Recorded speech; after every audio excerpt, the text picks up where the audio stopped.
ចាជំរាបសួរពុកម៉ែបងប្អូនថ្ងៃនេះមកធ្វើម៉ាស៊ីនត្រជាក់ឆ្លាមម្ដងណាគឺម្ចាស់ឡានគាត់ថាឡានគាត់ធ្លាប់តែត្រជាក់ឥឡូវអត់មានត្រជាក់សោះឥឡូវជាងគាត់ចាប់ផ្ដើមមើលហើយគឺម៉ាស៊ីនត្រជាក់គាត់ឥឡូវយើងរកឃើញហើយបញ្ហានោះគឺកុំព្យូទ័រគាត់ខ្សោយបើកញ្ឆេងគាត់វិញគឺអត់អីទេគឺអត់មានធ្លាយអត់មានលេចអីទាំងអស់អញ្ចឹងយើងដូរតែកុំព្យូទ័រទៅរួចរាល់ប៉ុន្តែចំពោះកញ្ឆេងវិញគឺយើងត្រូវលាងសម្អាតអញ្ចឹងបានស្អាតហើយនឹងយើងថែមក្រាស់ថែមអីទៅគឺត្រជាក់អែមហ្មងនិយាយទៅក្រុងទីកណ្ដាលថ្ងៃក៏វាអូតូដែរនិយាយទៅហើយប្រកាន់ទៅរត់ទៀតកាន់តែត្រជាក់ខ្លាំងលើនឹងទៀតហើយទៅសម្រាប់ការជួសជុលចំពោះម៉ាស៊ីនត្រជាក់ហ្នឹងគឺយើងមានការធានាជូនអតិថិជនណាដែលមកជួសជុលអញ្ចឹងប្រសិនជាថាគាត់យកទៅប្រើប្រាស់ទៅមានបញ្ហាថាបាត់ត្រជាក់កាលយើងខ្ញុំនឹងធ្វើសងគាត់វិញគឺអត់មានគិតសេវាយទៀតទេ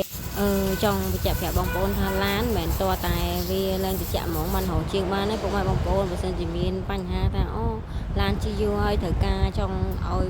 ជាងគាត់លាងកញ្ឆេងលាងអីអញ្ចឹងណាព្រោះអីធម្មតាឡានយើង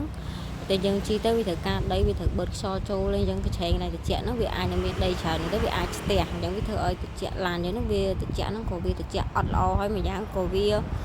ហៅថាផ្ដល់បាតារីពេលដែលយើងជិះក្នុងឡានហ្នឹងក៏វាអត់មានផាសុកភាពដែរប៉ុន្តែបើសិនជាយើងអាសាយកឡានយើងមកលាងកញ្ឆេងទៅក៏ឡានយើងត្រជាក់ល្អហើយវាថែទាំរថយន្តយើងបានល្អដែរគឺវាអត់មានបញ្ហាដល់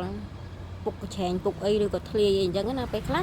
បញ្ហាពុកកញ្ឆេងហ្នឹងគឺដោយសារតែយើងហ្នឹងគឺអត់ដែរយកឡានហ្នឹងមកលាងកញ្ឆេងអញ្ចឹងទៅគាត់ថាត្រជាក់ប្រើបានទេ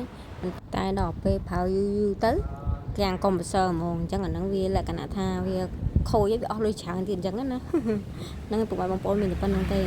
ជម្រាបលា